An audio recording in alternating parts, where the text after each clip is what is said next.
Después de haber presentado el tema del diagnóstico de la enfermedad inflamatoria intestinal, así como el diagnóstico diferencial de la misma, creo que vamos a puntualizar algunos conceptos aquí con la doctora Rosa María Miranda.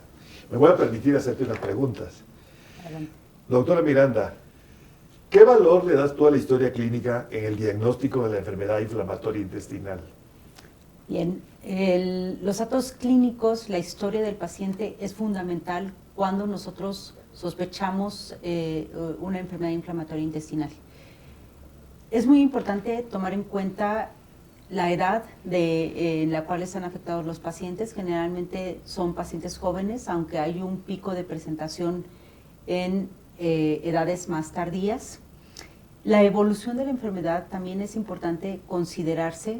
Son pacientes con síntomas de manera crónica, son pacientes que presentan diarrea crónica y además que esté asociado a otras alteraciones como la rectorragia, la presencia de dolor abdominal y estos datos que denominamos frecuentemente como datos de alarma, que son los que se deben considerar en esta historia clínica que van a ameritar un mayor abordaje y estudio de estos pacientes y que no vamos a considerar como pacientes funcionales, sino todos estos datos de alarma, síntomas crónicos, una diarrea crónica, la presencia de rectorragia, pérdida de peso, dolor abdominal que despierta al paciente en la noche y otros síntomas como fiebre, anorexia, náusea, vómito, nos deben llevar a la evaluación completa del paciente. Muy bien. ¿Crees que con una ileocololoscopía se puede hacer el diagnóstico de certeza de colitis ulcerativa o enfermedad de Crohn? Nos puede orientar al diagnóstico. El diagnóstico de enfermedad inflamatoria intestinal debe comprender diferentes aspectos. Como ya comentamos, es la historia clínica del paciente, los antecedentes, las manifestaciones clínicas, ciertos marcadores bioquímicos, la presencia de anemia, elevación de reactantes de fase aguda, la presencia de biomarcadores y finalmente la endoscopía va a venir a reforzar todos esos datos que nosotros tenemos como sospecha de la enfermedad inflamatoria intestinal, dándonos características que ya están definidas en cuanto a las características endoscópicas de la colitis ulcerativa y de la enfermedad de Crohn. Sin embargo, ninguna de ellas es patognomónica. Aquí es donde debe entrar el diagnóstico diferencial con otras entidades inflamatorias e infecciosas. Y principalmente podemos tener la sospecha de enfermedad inflamatoria intestinal, realizar una colonoscopía, encontrar úlceras, estenosis, pseudopólipos, lo cual nos puede apoyar los criterios endoscópicos tanto para colitis ulcerativa como enfermedad de Crohn, pero ninguno de ellos los consideramos patognomónico. Muy bien. Otro gran aspecto en el diagnóstico de la colitis ulcerativa son los exámenes de laboratorio. Yo te preguntaría, ¿cuáles consideras que tienen más importancia, los estudios de laboratorio obviamente, para el diagnóstico de la enfermedad inflamatoria intestinal? Ok, es muy importante el considerar que en estos pacientes, repito, siempre tenemos que descartar otras etiologías inflamatorias o infecciosas. Sin embargo, el poner todo esto en un contexto junto con los datos clínicos, pues nos va a dar un mayor peso. Entonces, de manera específica, en la bioquímica que podemos hacer de los pacientes, una biometría nos va a ayudar a identificar si el paciente presenta leucocitosis, que nos puede hablar de actividad de la enfermedad, pero también nos puede hablar de sepsis. La presencia de trombocitosis también nos habla de actividad, pero puede estar presente en pacientes con anemias o con estados de hipercoagulabilidad. La presencia de anemia es un dato muy importante y que nos apoya el diagnóstico de enfermedad inflamatoria intestinal, aunque, repitiendo, no es exclusivo de enfermedad inflamatoria intestinal. Y el uso de reactantes de fase aguda también nos van a apoyar si hubiera una enfermedad orgánicas, si hay inflamación o si hubiera una infección. Entonces, específicamente, los estudios de rutina mínimos que deberíamos considerar o que podrían tener un mayor impacto en el diagnóstico de la enfermedad inflamatoria es una biometría para identificar leucocitosis, trombocitosis, anemia, la elevación de reactantes de fase aguda, BCG, proteína C reactiva, la determinación de albúmina para establecer el estado nutricional del paciente y, muy importante, los cultivos, el realizar coprológicos, coprocultivos, siempre descartando causas infecciosas. Creo que de manera inicial es como lo mínimo que debemos evaluar en un paciente con sospecha de enfermedad inflamatoria. Pues ya hablamos de la historia clínica, de la endoscopía y de los estudios de laboratorio. Otro aspecto importante es el papel de las biopsias. ¿Consideras que en el estudio histopatológico de la muestra de un paciente con CUSI, las alteraciones encontradas son patognomónicas de la enfermedad? No, son datos que también nos van a apoyar en todo el contexto de la sospecha de enfermedad inflamatoria intestinal. En el caso de la colitis ulcerativa, la presencia de criptitis la podemos observar también en pacientes con enfermedad de Crohn, en algunas infecciones, por lo cual pues, no es exclusivo de la colitis ulcerativa. Podemos encontrar también depresión de mucina, que podemos encontrar en otras entidades inflamatorias. Por lo cual, un único hallazgo histopatológico no es patognomónico. En el caso de la enfermedad de Crohn, a pesar de que los granulomas no caseificantes son muy característicos de la enfermedad, no los vamos a encontrar en más de la tercera parte de los pacientes, por lo cual el no encontrarlos no excluye el diagnóstico, pero el encontrarlos tampoco va a ser exclusivo de la enfermedad de Crohn. Por lo cual nos ayudan y nos apoyan en los criterios del diagnóstico de enfermedad inflamatoria intestinal, pero no son patognomónicos. Muy bien. ¿Cuál sería tu principal mensaje que nos dejarías sobre cuál es el mejor método para hacer el diagnóstico de enfermedad inflamatoria intestinal? Ok, no existe un método único. Creo que si partimos de la primera pregunta de cuál es el peso que le damos a la historia clínica en la sospecha y el abordaje de la enfermedad inflamatoria intestinal, creo que debemos partir de sospecharla en cualquier paciente sin importar el género o el grupo de edad que presenta datos de alarma. Diarrea de más de 12 semanas de evolución, rectorragia, anemia, pérdida de peso, fiebre, dolor abdominal que despierta al paciente en la noche y algunos otros datos sistémicos. Creo que es lo más importante en el diagnóstico o la sospecha de enfermedad inflamatoria intestinal.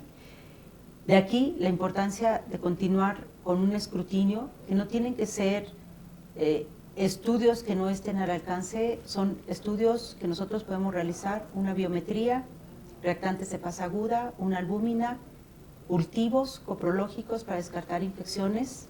Creo que son como los puntos fundamentales en los cuales nos podemos apoyar para hacer el diagnóstico de enfermedad inflamatoria intestinal. Y lo cual, pues, no es un camino fácil.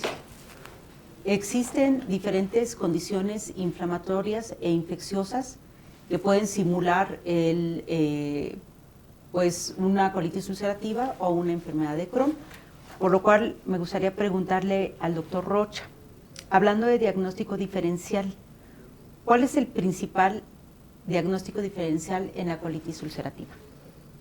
Bueno, pues el principal diagnóstico diferencial de la colitis ulcerativa es con su otra prima hermana, la enfermedad de Crohn. O sea, son dos enfermedades inflamatorias intestinales inespecíficas. Tenemos ciertos datos que caracterizan a una y otra enfermedad. Por ejemplo, la distribución de la inflamación en la colitis ulcerativa es continua y difusa, desde donde inicia en el recto y se extiende de forma proximal. Puede ser todo el colon o puede llegar hasta el ángulo esplénico, pero siempre en forma continua. Y en la enfermedad de Crohn, esta inflamación va a ser discontinua. ¿Qué quiere decir esto? Que va a haber áreas sanas alternando con áreas inflamatorias, es decir, en forma de colitis segmentaria. Otro aspecto es la localización de la enfermedad. En la colitis ulcerativa afecta exclusivamente el colon y el recto, mientras que la enfermedad de Crohn puede afectar todo el tracto gastrointestinal. Desde el punto de vista endoscópico, en la colitis ulcerativa, las úlceras tienden a ser más superficiales que la enfermedad de Crohn, ya que la enfermedad de Crohn, como todos sabemos, se caracteriza por lesiones ulcerosas profundas o lesiones endoscópicas severas. Otra forma de identificarlas es por las manifestaciones de fístulas. En la enfermedad de Crohn existe gran incidencia de fístulas, tanto perianales como intraabdominales, y en la colitis ulcerativa no es así. Así como de las diferentes alteraciones histopatológicas que tú nos hiciste resaltar. El aspecto de la afectación en la colitis ulcerosa es exclusivamente de la mucosa, mientras que la enfermedad de Crohn es una inflamación transmural. Esas serían las principales diferencias entre una y otra enfermedad. Bien, y en el caso de cuando nosotros queremos hacer un diagnóstico diferencial entre enfermedad inflamatoria intestinal e infecciones, ¿cuáles serían los principales agentes infecciosos que debemos considerar en este diagnóstico diferencial? Considero una muy buena pregunta, pues es uno de los principales grupos de diagnóstico diferencial, es decir, de patologías que suele producir un cuadro diarreico muy similar a la colitis ulcerativa. Entonces, en este primer grupo tenemos las condiciones infecciosas, sea por bacterias, por parásitos o por virus. Y entre las bacterias, pues las más conocidas en nuestro medio está desde una Salmonella tipi, Faratifi, el Campylobacter jejuni, el Clostridium difficile, el virus como citomegalovirus, el de parásitos sería amibiasis, principalmente. Okay. Entonces, como ves, es una amplia gama de enfermedades infecciosas, sea virales, bacterianas o parasitarias, que pueden y deben de hacerse el diagnóstico diferencial con la enfermedad inflamatoria intestinal.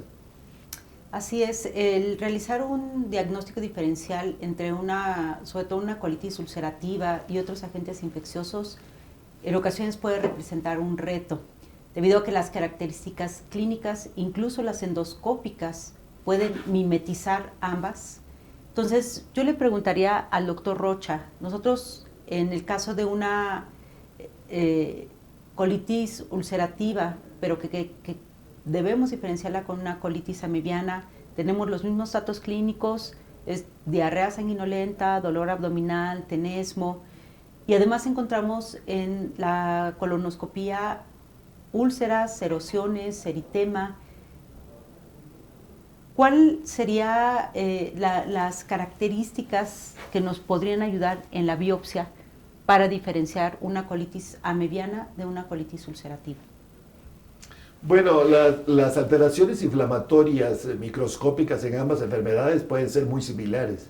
Sin embargo, la detección patognomónica en la amibiasis de los trofozoitos, con sus características mediante la tinción de Paz, como son los trofozoitos con núcleos excéntricos y con glóbulos rojos dentro de su citoplasma, los hace muy característicos de una amibiasis. Y eso nos va a ayudar mucho de la diferenciación de una colitis ulcerativa en su fase activa, sobre todo. Muy bien. Me gustaría también preguntarle al doctor Rocha, ¿cuál considera que es el papel de la calprotectina en el diagnóstico diferencial de la colitis ulcerativa de la enfermedad de Crohn con otras entidades infecciosas o inflamatorias? Pues la calprotectina, más que como diagnóstico diferencial, tiene papel limitado con la gran mayoría de todas las entidades infecciosas que hemos hablado. Sin embargo, tiene una fortaleza. Nos permite hacer el diagnóstico diferencial de un trastorno funcional de una enfermedad orgánica inflamatoria. Es decir, podemos diferenciar un síndrome de intestino irritable de una colitis ulcerativa crónica en específica. Ahí yo le veo la mayor fortaleza a los niveles de calprotectina en estos pacientes, porque en las otras enfermedades, como son enfermedades inflamatorias intestinales, también vamos a tener elevación de este marcador fecal, que nos está transmitiendo una inflamación intestinal. Muy bien, y por último, dejando un poquito de lado las condiciones inflamatorias e infecciosas, me gustaría preguntarle al doctor Rocha, ¿cómo podemos diferenciar una colitis isquémica de una colitis ulcerativa? Muy buena pregunta. La colitis isquémica, yo la dividí en dos grandes capítulos. En la fase aguda, inicial, edematosa, o que no tiene, que no es una colitis isquémica no grave, o la colitis grave, que es la gangrenosa. En ambos casos, y de acuerdo a la intensidad de la isquemia, se van a acompañar de diarrea. En la edematosa es una diarrea más mucosa, líquida, mientras que la gangrenosa es una diarrea sanguinolenta o hemorrágica con signos de repercusión sistémica, como fiebre, taquicardia, dolor abdominal y estas características. Entonces, en el contexto de una colitis isquémica debemos tomar cuenta los datos de la historia clínica, como son los antecedentes del paciente, de qué edad tiene, si tiene síndrome metabólico o alguna enfermedad predisponente como falla cardíaca, arteriosclerosis, el consumo de algunos medicamentos, sobre todo, y algunas drogas como la cocaína, nos pueden ayudar a establecer los factores de riesgo de esta enfermedad. Y la endoscopía, en un momento dado, también nos va a ayudar. Por lo regular, no siempre se afecta el recto en la colitis isquémica, mientras que en la colitis ulcerosa sí está afectado siempre. Y en la colitis gangrenosa, pues la característica coloración violácea del colon nos va a orientar más hacia un padecimiento isquémico que hacia una colitis ulceratoria inflamatoria intestinal inespecífica. Como hemos podido observar, el diagnóstico de la enfermedad inflamatoria intestinal en muchas ocasiones resulta complejo. Sin embargo, con todas las características de la enfermedad y los conceptos vertidos por la doctora Rosa María Miranda, nos queda claro que es un diagnóstico multidisciplinario. E igualmente, su diagnóstico diferencial con otras enfermedades inflamatorias del intestino que causan un síndrome diarreico, nos obligan hacer un diagnóstico diferencial entre todas ellas para llegar al final a un diagnóstico de certeza. Muchas gracias. Agradecemos la participación del doctor Rocha al aclararnos estos puntos en relación al diagnóstico diferencial, pero sobre todo el interés de todos ustedes por participar en esta actividad. Gracias.